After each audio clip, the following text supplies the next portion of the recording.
course, lots of news coming in the last 10 minutes. We've also had a hike in the import duty on steel, both for long products and for flat products. That's worked very well for a lot of steel stocks, whether it's JSW Steel or Tata Steel. You're seeing lots of reactions come through in the markets. It's turning out to be a pretty exciting afternoon. But more on MSP and really what one can expect. You're seeing those source-based alerts on your screens that some of those the crops could see a hike in the minimum support price. Lata is right here with us in the studios.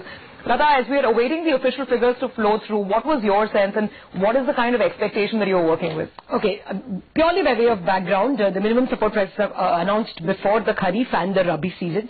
In all, 23 crops are covered. If you include sugar, for which a fair and remunerative price, it becomes 24. But at the moment, we concentrate on 23. All 23 will not be announced. Rabi crops minimum support is announced later. The key Kharif crops that one will watch out for will be paddy, groundnut, ragi, which is of course cereal, and pulses now, since they are so much on fire, so pulses like arhar will be important. I just want to give you a little bit of a table on how the history of minimum support prices has been in the last 3 years, just to give you a sense as to why economists have suddenly made this an important news point, raised it to the level of a credit policy or a budget almost, the extent of attention it is getting. Let's pull up this paddy. Look at the last 3-year increase. Last year was 3.8, the year before 4.8%. I'm referring to paddy common. There are two varieties of paddy, common paddy and the higher variety. So this is how it rose, 3.8% last year, 4.8 the year before, and FY13 we should have. No, actually you've got the order wrong. It should be FY15, the price rise was 3.8%, FY14 was 4.8, and FY13 is important because it was 15.7. Likewise, for ragi, it was 3.3 in the previous year, FY15. For 14, there was no increase at all, and for FY13, the rise in ragi was 42.9%. For arhar, a very important pulse, 1.2 last year, 11.7 in the previous year, and 20.3 in the year FY13. Groundnut was no rise at all last year, 8.1 the previous year, and 37% in FY13. So, you know, FY13 was a big year of price increases, and then we saw, of course, the impact on CPI coming in later on.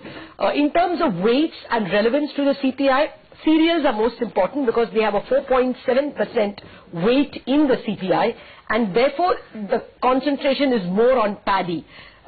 Wheat also an important cereal, but there the minimum support price will come before the winter crops because it's a rabi crop. So at the moment our attention is focused really on what will be the price support announced for paddy. The CACP, I think the cabinet has approved 50 rupees per quintal. It's still all source-based, Lata. We're awaiting the official release to come out, but that's what the understanding is at this point. I think big. I mean, we have to go with that at the moment. Yeah. And if it is indeed 50 rupees, then over a price of 1400, it works to 3.5%, which is lower than the increase proposed last year. And that makes for a very positive economic outlook. So it's one of the lowest increases if this indeed turns out, and it's one of the lowest increases that we would have seen in recent times. See, the logic for this could be that you don't want to announce a high price because anyway, if the Kharif rain is deficient, then the crop will not be that much. So market prices will anyway push it up. The government support price is not needed. So at a time of poor rains, it makes a lot of sense not to push up minimum support because markets will anyway give you a better price. I guess we will also watch out for pulses. Here again it's unimportant because definitely we will import a lot, and of course some of the pulses are also rabi crops. Groundnut is another crop we will have to look forward to with great interest. But do we have our experts with us? Okay, Dr. Pranab Sen, former member of the Planning Commission and currently, of course, Chairman of the Statistics Commission is with us. Dr. Sen, good afternoon and good to have you with us, sir. We only have source-based information that the CACP's recommendation of a 50 rupees increase per quintal in paddy has been accepted by the Cabinet, has been approved by the Cabinet. If this is it, would you say it's a very good decision?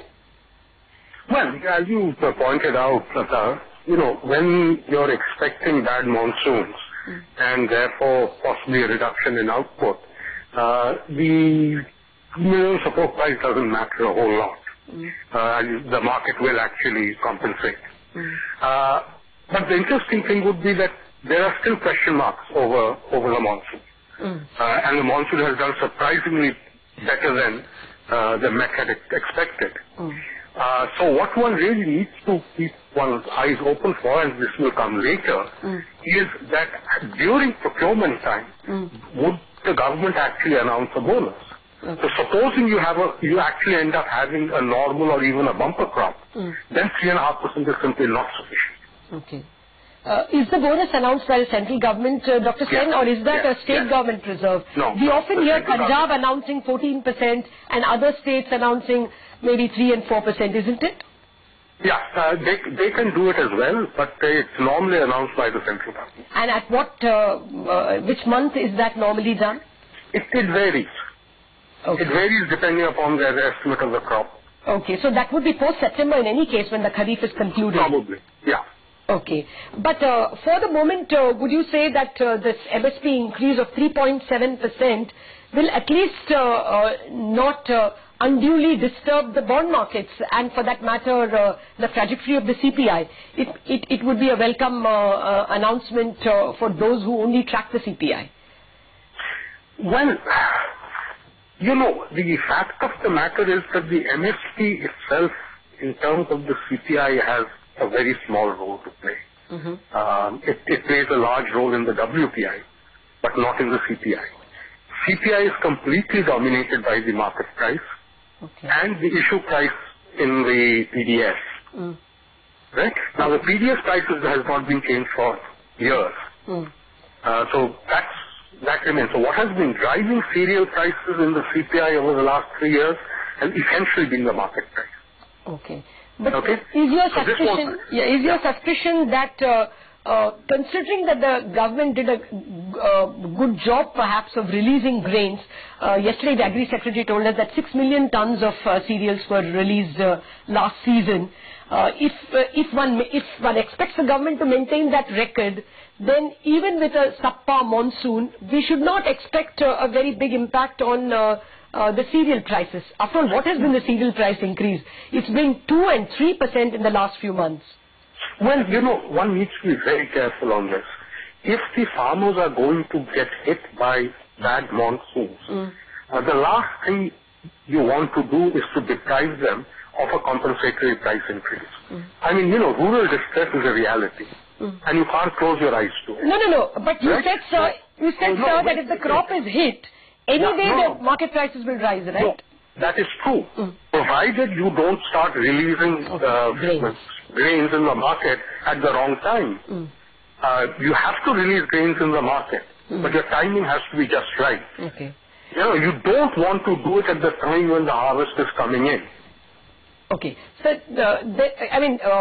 for more simpler understanding, from a market's standpoint, what should we therefore expect as the trajectory of the CPI from the limited data that we have on the MSP, which is a 3.7% rise in paddy, as well as from, what little we know about the monsoon? Should we expect that there will not be an outsized impact on food grains, or there will be? Will there be a big CPI to contend with? Look, supposing the monsoon is normal, then you are not going to get the CPI moving up very much. You know, the cereal price inflation will be relatively low. It will be lower than we've seen in the past. Okay? Supposing the monsoons are bad, then what you should expect, and actually what you would want to do, is to have a spike in the CPI. Okay. And then it should then gradually come down as you release stocks in the market. Fair enough. That should be the pattern. All right. Thank you, sir. Thank you very much for your initial thoughts and your perspective on how we should understand this number. We have more experts joining us. Dr. Soumitra Chaudhary, former member of the Planning Commission and the PNEAC, the Prime Minister's Economic Advisory Council, has joined us. Sonal Verma, the Chief Economist from Nomura, is also with us. Dr. Chaudhary, we understand that the CACP's recommendation of 50 rupees increase in paddy, amounting to a 3.7% rise, has been approved. This is still source-based information. Should an inflation tracker be happy about this number? No, in 50 rupees increase per quintal is actually a very modest increase. Last year the increase was around 4%. Previous year also it was more than 4%. So 3.8% is a very modest increase of taking minimum idea of what the costs in operation. Of course, it's been a precedent that if during the season, government sometimes announces a bonus in addition to the MSP, so that is still possible. Because 50 rupees, as I said, on a pro rata basis, is less than any of the increases in the last many years. And especially if the government wants to, in a sense, compensate for whatever kind of bad news coming out of the farm sector, they may actually have a bonus tag to that. They'll find about all that later on. As far as inflation goes, hearing the question that you're asking for not sense. Yes. You see, cereal inflation, except for 2010, I think, and 2011. No, 13 as well, sir. I remember distinctly it was even 15 to 20%. No, but that is not because of rice and wheat. That is because rice suddenly went from, it was export was banned, and then you allowed export, and the rupee went down, the dollar price remained stable. Yeah. So those are the ones which are driving open market prices. But other than that, when let's say there was a degree of trade control, and I'm not saying that you should bring in trade control, but you look at that situation which is somewhat where you are isolated from the rest of the world. In 2009 and 2010, there were big increases, partly because farmers wanted higher prices. International prices are much higher.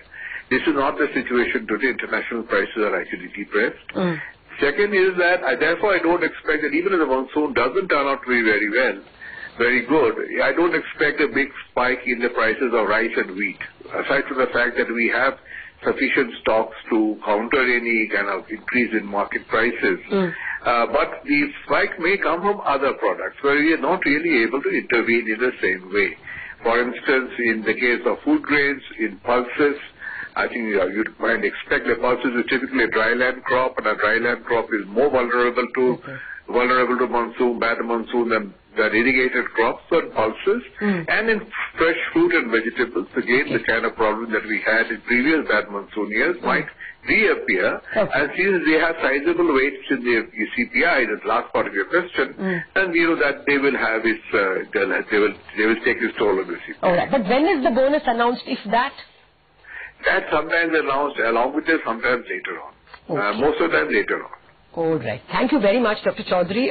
I just want to add the caveat that this is source-based information. The cabinet, the post-cabinet meeting press conference is at 3 o'clock. We will get confirmed news at that time from the minister concerned. But at the moment, our sources tell us that the CACP's recommendation has been approved. That's all we have. I want that caveat very clearly noted by the market. This is source-based information. It is not official information.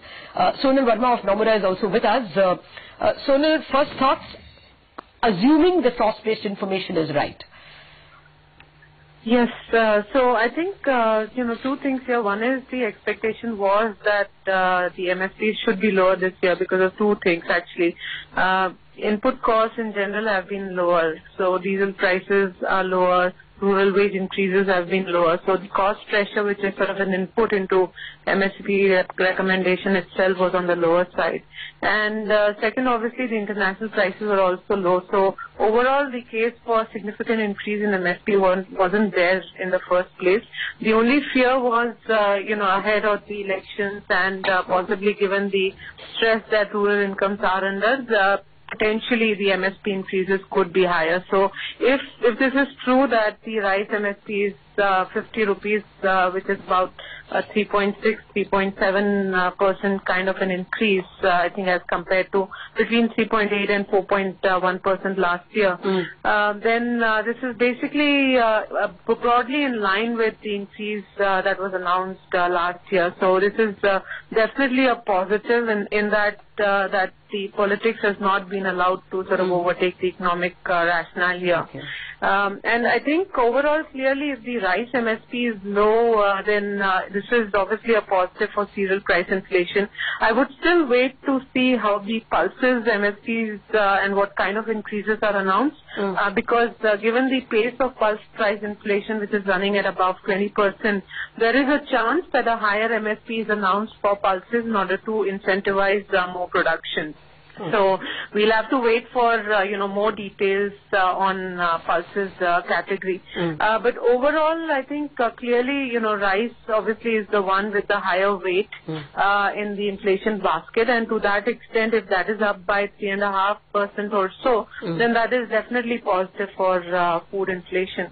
Our own assessment was that every 1% increase in MSP, on an incremental basis, adds 10 to 15 basis point to headline CPI inflation. So if MSPs are basically unchanged from last year, then basically there will be no additional inflationary impulse coming from higher MSPs. So it's basically sort of neutral for the inflation outlook going forward. But in the trajectory that you guys have already, and which the RBI I'm sure has, that 5.8% by Jan 2016 or 6% of RBI, surely you all have factored in some MSP. Will you want to change your trajectory now? No, I don't. I think, as far as our forecasts are concerned, we've been essentially assuming that the increase will be in line with last year's number, which is around 3.5% to 4%. So, like I said, if they had increased by anything greater or lower than last year's number, then accordingly the inflation forecast would have changed. So, given if this is what it is, we have to wait for pulses because the aggregate increase could be different from what the rice MSP is. But if the aggregate MSP for the entire Kharif basket is in line with last year's numbers, then basically it's neutral for inflation. Okay. Anyway, last year pulses were rather modest, so perhaps this time it could be a little higher. Sonal Verma, thank you very much. We'll touch base with you after we know the details and after even these numbers are confirmed.